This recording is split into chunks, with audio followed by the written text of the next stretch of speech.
নমস্কার। গতকাল দিল্লির ভোটের পর আমরা এক্সিট পোল নিয়ে আলোচনা করেছিলাম, কিন্তু গতকালই আমরা পরিষ্কার করে বলেছিলাম যে বৃহস্পতিবার দিন সন্ধ্যেবেলা আমরা ফের আসবো।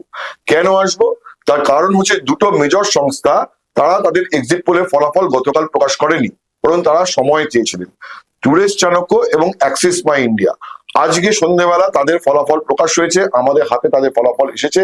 ফলে আমরা আজকে ফের এক্সিট পোল নিয়ে আলোচনা করব। কেন করব? তার কারণ হচ্ছে এই দুটো এক্সিট পোল পরিষ্কার করে জানাচ্ছে যে দিল্লির এই ভোটে খড়কুটোর মতো উড়ে যেতে পারে আম আদমি পার্টি বা অরবিন্দ কেজরিওয়ালের পার্টি।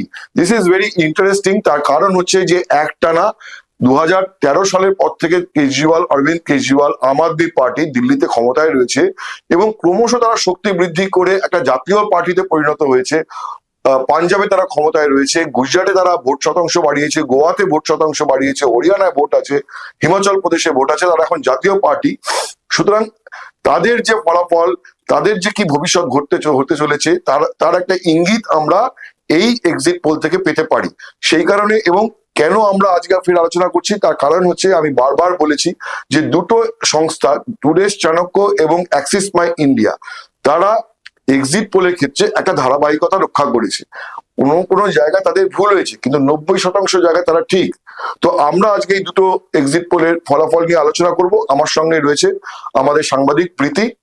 প্রীতি, তুমি আজকে বলো যে আমরা কোনটা দিয়ে আলোচনা শুরু করবো, চাণক্য দিয়ে না অ্যাক্সিস মাই ইন্ডিয়া? আমরা চাণক্য দিয়ে শুরু করে দাদা, কারণ চাণক্যের সঙ্গে রাজনীতির একটা নিবিড় সম্পর্ক রয়েছে। তাই প্রথমে আমি চাণক্য কি বলছে আমি সেটা একটু পড়ে দিতে চাই। তুমি প্রথমে বলো যে চাণক্য সিটের কি প্রজেকশন দিচ্ছে। একদমই সেটাই আমি বলতে চাই, যে বলছে যে আম আদমি পার্টি 19 6টা প্লাস বা 6টা মাইনাস, অর্থাৎ 19-এর থেকে 6টা কম পেতে পারে বা 6টা বেশি পেতে পারে।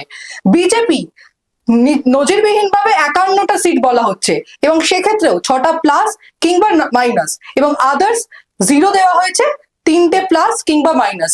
আমরা দেখতে পাচ্ছি বিজেপিকে 51টা সিট দেওয়া হয়েছে। এ বিষয় নিয়ে আপনি কি বলবেন?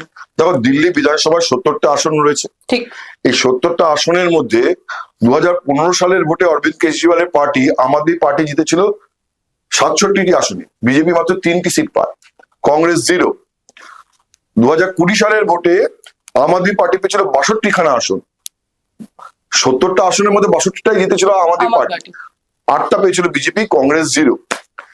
এবার যদি বিজেপি সত্যি 51খানা সিট এবং প্লাস মাইনাস 6, তার মানে এটা ম্যাসিভ ল্যান্ডস্লাইড ভিক্টরি, এবং সেই যে ভিক্টরি তাতে খড়কুটোর মতো উড়ে যাওয়ার একটা অবস্থা হচ্ছে আম আদমি পার্টি।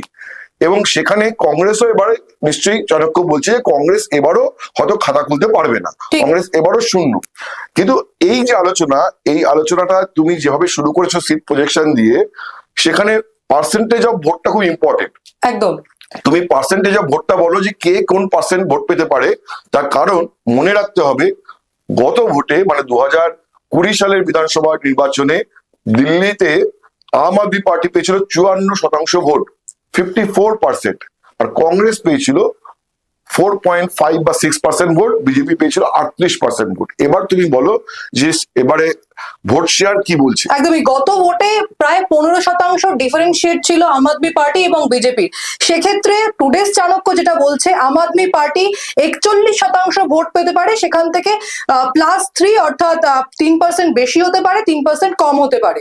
এবং মানে হচ্ছে যে ডাইরেক্ট 13% ভোট কমে যাওয়ার একটা সংখ্যা রয়েছে। একদম, এবং বিজেপির ক্ষেত্রে সেটা 49%, 3% বাড়তে পারে, 3% কমতে পারে, এবং আদার্স 10%, অর্থাৎ সেখানেও 3% বাড়তে পারে এবং 3% কমতে পারে। এরা আদার্স মানে হচ্ছে এখানে কংগ্রেস রয়েছে, ঠিক আছে, আদার্স মানে হচ্ছে এখানে কংগ্রেস। এবং সিগনিফিকেন্ট এই যে ভোট শেয়ারের যে একটা বিন্যাস বা এই যে ভোট শেয়ারটা দিয়েছেন তিনটে পার্টির, এখানেই কিন্তু অ্যাকচুয়ালি তাদের সমীক্ষার যে ভিত সেটা কিন্তু এর মধ্যেই নিহিত আছে। তার কারণ হচ্ছে যে পরিষ্কার যেটা দেখা যাচ্ছে যে কংগ্রেস এর ভোট পার্সেন্টেজ বাড়ার একটা ইঙ্গিত রয়েছে। আমি গতকালও বলেছিলাম যে দিল্লিতে কি হয়েছিল, দিল্লিতে কংগ্রেসের যে ভোট, আনঅথরাইজড কলোনি, রেডি পাট্রিওয়ালা, প্রান্তিক মানুষ, সংখ্যালঘু, তপশিলি এলাকা, সংরক্ষিত আসন, এখানে কংগ্রেসের একটা মজবুত জনভিত্তি ছিল। সেই ভোটটা পুরোপুরি চলে যায় আম আদমি পার্টির দিকে। চাণক্যর যদি প্রজেকশন ঠিক হয় তাহলে বুঝতে হবে যে কংগ্রেস একটা ভোট ফেরাচ্ছে। 4.5% থেকে কংগ্রেসের ভোট চলে যেতে পারে 10%-এ, এবং এই যে 6% ভোটটা যে কংগ্রেসে বাড়ছে, এই ভোটটা আসছে আম আদমি পার্টির কাছ থেকে। তার ফলে আম আদমি পার্টি যে সার্বিকভাবে যে ডিক্লাইনের ইঙ্গিত করছে চাণক্য, তার মানে একটা ভোট শেয়ার তাদের চলে যাচ্ছে কংগ্রেসের দিকে ফিরে যাচ্ছে, আর একটা যাচ্ছে অবশ্যই বিজেপি। এবং আমরা এটা আলোচনা করছিলাম, it's pay back time. It's pay back time. Pay back time কেন? তার কারণ হচ্ছে যে আমরা দেখেছি যে গুজরাট, হরিয়ানা, বিভিন্ন রাজ্যে, গোয়া, এখানে কংগ্রেসের ভোট কেটে কংগ্রেসের যাত্রা ভঙ্গ করেছে আম আদমি পার্টি, অরবিন্দ কেজরিওয়ালের পার্টি। ঠিক। তো এবার যদি এই ফলাফল যে চাণক্য যেটা ইঙ্গিত করছে, তাতে বোঝা যাবে এটা কংগ্রেসের pay back time. Congress vote কেটে কেজরিওয়ালের যাত্রা ভঙ্গ করলো। তো এটাই এই কারণেই পে ব্যাক টাইম আমি বলছি। এবার তুমি ফিরে এসো যে অ্যাক্সিস মাই ইন্ডিয়া প্রজেকশন। বিজেপির ক্ষেত্রে দেখাচ্ছে যে 45 থেকে 55টা সিট পেতে পারে বিজেপি, আম আদমি পার্টি 15 থেকে 25, সংখ্যাটা অনেকটা কম। এবং কংগ্রেসের ক্ষেত্রে 0 থেকে 1 এবং আদার্স 0 থেকে 1। তার মানে কি? তার মানে টুডেস চাণক্য এবং অ্যাক্সিস মাই ইন্ডিয়া, তাদের যে সমীক্ষা, এই সমীক্ষার মধ্যে খুব একটা ফারাক নেই। ঠিক আছে, দুজনেই বলছে যে আম আদমি পার্টির ভোট শতাংশ একটা ডিপ হতে পারে, এবং বিজেপির ভোট শতাংশ বাড়বে, কংগ্রেসের ভোট শতাংশ বাড়বে। একটা ইন্টারেস্টিং বিষয় আছে, কিন্তু সেটা এখানে বলতে গেলে পরিসংখ্যানের ভারে পুরো আলোচনাটা জর্জরিত হয়ে যাবে। সেটা হলো যে অ্যাক্সিস মাই ইন্ডিয়া দিল্লিতে যে 7টি লোকসভা আসন রয়েছে, এবং সেই লোকসভার আসনের মধ্যে যে বিধানসভা আসনগুলি রয়েছে, সেগুলো এলাকা ধরে ধরে একটা বিশ্লেষণ করেছে। সেই সঙ্গে কাস্ট ওয়াইজ করেছে, সেই সঙ্গে অকুপেশন ওয়াইজ করেছে, মানে কার কি জীবিকা সেই হিসেবে করেছে। তাতে দেখা যাচ্ছে, এটা প্রতিটা ক্ষেত্রে যেটা দেখা যাচ্ছে যে কেজরিওয়ালের সব এলাকাতেই ভোট কমেছে, এবং এই সব কটা রিজিয়নেই কংগ্রেসের কিছু না কিছু আগের থেকে ভোট বেড়েছে। তার ফলে কংগ্রেস প্রতিটা জায়গাতেই কিন্তু অ্যাক্সিসেরও ইন্ডিকেশন যে কংগ্রেসের ভোট পেয়ে কেজরিওয়ালের যাত্রা ভঙ্গ করেছে। মুসলিম ভোট কংগ্রেসে ফিরেছে অনেকটাই, কংগ্রেসে, এবং নিচুতলার ভোটও, প্রান্তিক মানুষের ভোটও কিছুটা কংগ্রেসে ফিরেছে। আর ওইখানে যে অ্যাক্সিস মাই ইন্ডিয়া যে সমীক্ষাটা দেখিয়েছে, তাতে পরিষ্কার বলেছে যে এই যে কেজরিওয়াল ভোটের আগে যে পরিবার পিছু মহিলাদের 2000 টাকা করে দেবেন বলে ঘোষণা করেছিলেন, তাতে কিন্তু খুব বেশি ফারাক পড়েনি ভোটের। মহিলা ভোট যতটা বিজেপির কাছে গেছে, ততটাই কেজরিওয়ালের কাছে গেছে। কিন্তু সামগ্রিকভাবে তাদের যে বক্তব্য, সেটা হচ্ছে যে একটা পার্টি, যে পার্টি সততা এবং নিষ্ঠার সঙ্গে প্রশাসন চালানোর কথা বলে ক্ষমতা এসেছিল, এবং আম আদমির একটা প্রতিভূ হিসেবে, একটা ব্র্যান্ড হিসেবে যার বহিঃপ্রকাশ ঘটেছিল রাজনীতিতে অরবিন্দ কেজরিওয়াল, তার যে খাস আদমি হয়ে ওঠা, এবং তার যে গত 5 বছরের টেনিওরে তার সরকারের বিরুদ্ধে উপর্যুপরি দুর্নীতির অভিযোগ ওঠা। একটা কথা মনমোহন সিং বলতেন যে Caesar's wife should be above suspicion. ঠিক আছে, যে সন্দেহের ঊর্ধ্বে থাকতে হবে। তো এখানে তো কেজরিওয়াল দোষী প্রমাণিত নন, কিন্তু সন্দেহের ঊর্ধ্বেও নন। একটা গভর্নমেন্টের চিফ মিনিস্টার দুর্নীতির অভিযোগে জেলে, তার ডেপুটি চিফ মিনিস্টার দুর্নীতির অভিযোগে জেলে, তার আরো কয়েকজন মন্ত্রী দুর্নীতির অভিযোগে জেলে, এবং বলে দিচ্ছে যে মুখ্যমন্ত্রীর পদে বসতে পারবেন, জামিনে মুক্তি পেলেও মুখ্যমন্ত্রী পদে বসতে পারবেন না। তো এটা তো একটা ঝাপটা বটেই। এবং এই যে কেজরিওয়ালের যে ঘরানার পলিটিক্স, সেইটাও না অনেকে এখন বিরক্ত হয়ে গেছে। মানে মধ্যবিত্ত উচ্চবিত্ত দিল্লিতে যে অংশ রয়েছে, তারা অনেকটা, প্রান্তিক মানুষের ভোটটা কিন্তু তুমি দেখো যে এই এক্সিট পোলেও যে রয়েছে, যে প্রান্তিক মানুষ, যে নিচুতলার, যে মানে আর্থিকভাবে পিছিয়ে পড়া অংশের মানুষ দিল্লিতে, তারা কিন্তু সেই ভোটটা কেজরিওয়াল তো পাচ্ছে। কিন্তু মধ্যবিত্ত, উচ্চ মধ্যবিত্ত বা একটু অভিজাত এলাকার ভোট, সেখানে কিন্তু কেজরিওয়ালের একটা শার্প ডিক্লাইন দেখা যাচ্ছে, কারণ মানুষ তার প্রতি একটা অনাস্থা তৈরি হচ্ছে বলে এই এক্সিট পোল ইন্ডিকেট করছে। এবং তার কারণ ওটাই যে 5 বছর ধরে সরকার চালাতে গিয়ে গোটা 5 বছর এলজির সাথে, লেফটেন্যান্ট গভর্নরের সাথে ঝগড়া করে যাওয়া, কিছু পাচ্ছি না, কেন্দ্র থেকে পাচ্ছি না বলে কান্নাকাটি করে যাওয়া। ওভারঅল দিল্লিতে যে ডেভেলপমেন্টটা, যেটা গত 10 বছর, তার আগের 10 বছরে দেখা গেছিল কংগ্রেসের জমানায় বা বিজেপির সময়ে, সেখান থেকে একটা শার্প একটা কন্ট্রাস্ট দেখা যাচ্ছে। ওই পরিমাণ ডেভেলপমেন্ট আর দিল্লিতে ঘটছে না।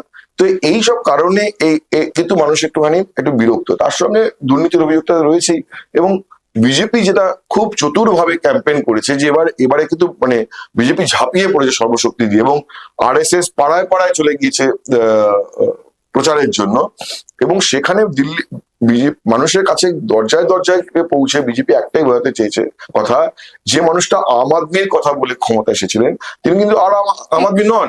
তার সরকারি বাসভবন রিনোভেশনের জন্য 38 কোটি টাকা খরচা হয়েছে, এবং সেই ছবি বিজেপি ভাইরাল করে দিয়েছে, যে মার্বেলের তৈরি মানে তার ড্রয়িং রুম, তার লিভিং রুম, তার শোবার ঘর, তার সবকিছু। তো এইটাও কোনো না কোনো ভাবে হয়তো এই ভোটে একটা ইম্প্যাক্ট ফেলেছে। তবে আমি ওটাই বলবো যে এক্সিট পোল মানে কিন্তু ধ্রুব সত্যি নয়, আবার এক্সিট পোল কিন্তু মিথ্যেও নয়। তার এক্সিট পোল একটা বৈজ্ঞানিক ভিত্তি রয়েছে, নমুনা সংগ্রহ করে সেখান থেকে একটা ভোট পার্সেন্টেজ সহজে পাওয়া যায়, কিন্তু সেখান থেকে সিটের মানে ব্যাপারটাকে ট্রান্সলেট করাটা একটু ক্রিটিক্যাল একটা প্রসিডিওর, যেখানে একটা ভ্রান্তির সুযোগ থেকে থাকে। তো সেই কারণে এক্সিট পোল অতীতেও অনেক সময় ভ্রান্ত প্রমাণিত হয়েছে, কিন্তু এমনও ঘটেছে যে বহু সময় এক্সিট পোল হুবহু বা প্রায় মিলিয়ে দিয়েছে। যেমন যে কারণে আমরা আজকে আলোচনা করছি যে টুডেস চাণক্য এবং অ্যাক্সিস মাই ইন্ডিয়া তারা কিন্তু ধারাবাহিকভাবে বহু ইলেকশনে, মানে আমি আমার গত 25 বছর সাংবাদিকতা আমি দেখছি যে টুডেস চাণক্যর স্ট্রাইক রেট খুবই ভালো। অ্যাক্সিস মাই ইন্ডিয়া তুলনামূলকভাবে তাদের থেকে নবীন, 2015 সাল থেকে তাদের যাত্রা শুরু, তাহলেও আমি বলবো যে তাদের স্ট্রাইক রেটও কিন্তু ভালো। পশ্চিমবঙ্গে গত বিধানসভা ভোটের সময়ও তারা কিন্তু পরিষ্কার বলে দিয়েছিল যে তৃণমূল কংগ্রেস 200-র বেশি আসনে জিতে ক্ষমতায় আসতে চলেছে, এবং বিজেপি ওই যে ঢক্কানিরা যে 200 পার ওটা কিন্তু তারা বলেনি, তারা কিন্তু একদম এক্স্যাক্টলি প্রেডিক্ট করেছিল। তার ফলে সেই কারণেই আমরা আজকে চাণক্য এবং অ্যাক্সিসকে নিয়ে আলোচনা করলাম। 8 তারিখ শনিবার দিন দিল্লি ভোটের গণনা হবে, সেদিনকে আমরা অবশ্যই এই আলোচনা নিয়ে আবার ফিরে আসবো। আজকের মতো এখানেই শেষ করছি। নমস্কার, ধন্যবাদ।